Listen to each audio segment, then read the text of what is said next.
with Carla, one of the owners of 7th Heaven Farm. She's going to discuss with me how they go about farming, some of their practices, and how we can purchase food from her farm.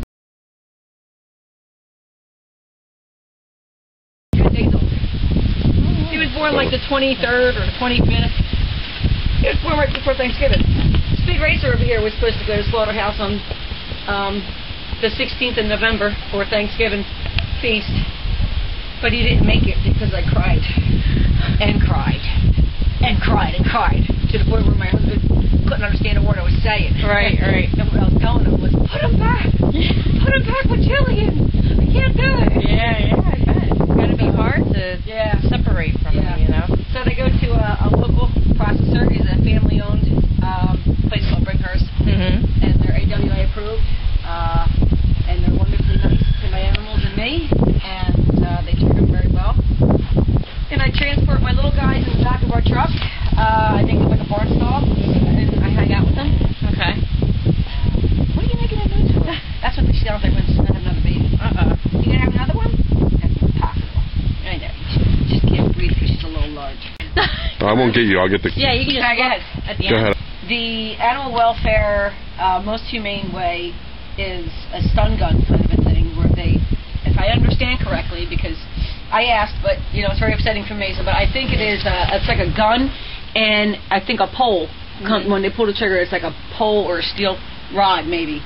Will bop them and make them brain dead in ASAP. So they'll come up from behind them. You know, they should be being nice to them. You know, a little animal like this makes a difference so that their flesh isn't tense. You know, and stuff like that. But what are you doing, you blob?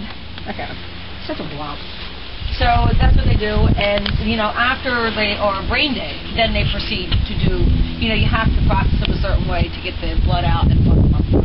So then they go ahead and do what they got.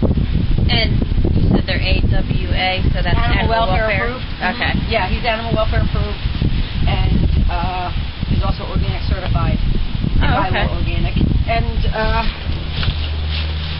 you didn't let her go, Speed. He's up now. He's a year old. Well, he's not a year old yet. He'll be a year in. He's very friendly. He'll be a year in February. February 5th. Speed and Trixie were born on that big storm we had last year in February. Oh, really? Yeah. Wow. We had a couple big storms. One of them was on February 5th. Oh, my goodness. Yeah. This is the mama.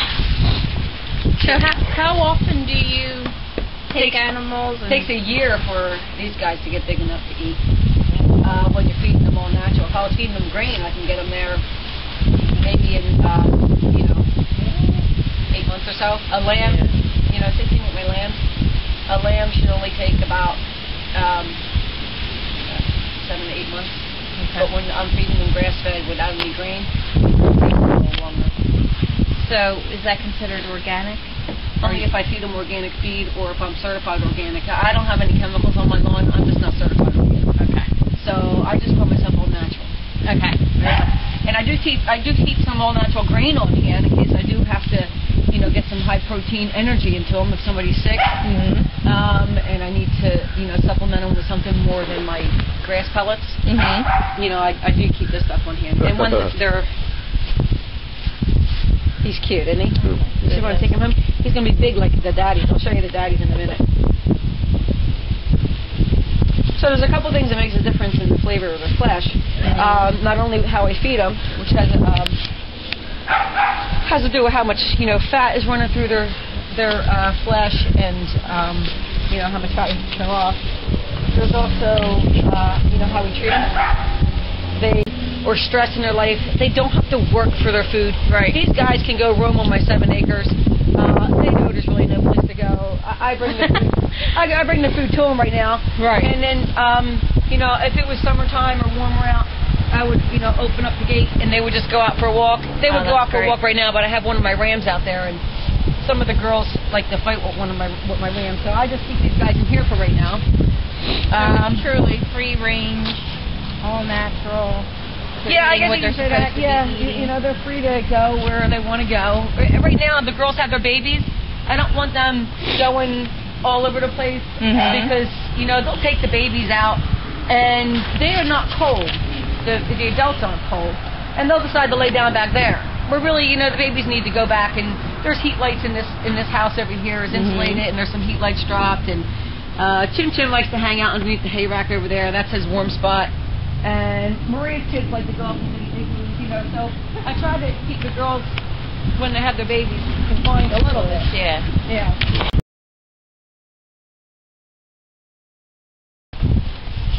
Yeah, the feedlot certainly did not look like a nice way to live, that's for sure. No, and you know, not every farm is a nice farm to live on. True. Most people, you know, like the people I bought them from, you know, they think that they're a good farm, but you know, they certainly like the animals that have minerals. These animals all need minerals. Okay, they need fresh water that is of a proper temperature and that's clean. They require a lot of things other than a blade of grass. Right. You know, I come out and I check them multiple times a day to make sure everybody is looking and acting right. Their behavior is huge. Like you'll notice everybody is just laying down, their head is up and they're chewing their cud. If I come out and somebody's head isn't up and they're laying down, or if they're laying in certain positions, I know something's not right. Right. And then I can act on it quickly. A lot of farmers aren't as proactive or as concerned with their health because it costs money in case they're not healthy. Right. And then for, like, we've noticed with prices, even at the ShopRite where they had like an organic aisle, and we were comparing like chicken prices, like a roaster chicken, and it was the regular like Purdue was maybe $5 something, and then the organic one from Pennsylvania or natural, I forget exactly what it was, but it was probably close to double 15. the price. Yeah. So yeah, that's about right. Is it because of how you take care of them? And well, what you know, feed them? I don't know. Really, every farm is different, and our cost structure is different as such. You know, our infrastructure is different. You know, some people might have owned their land for generations, and the structure was there. You know, for somebody like us that just started a couple of years ago, and we have to build everything from scratch. And when I figure out my prices, it's based on not my infrastructure costs, but you know, it's based on my cost of raising the animals and how I raise them, and if I have to, what I have to feed them. So I can't say why somebody else's prices are something, but I could say why my prices are something. When I did my poultry this year, and because I had to process them early, so I didn't have an extra 100 chickens or actually 120 chickens and turkeys on my property.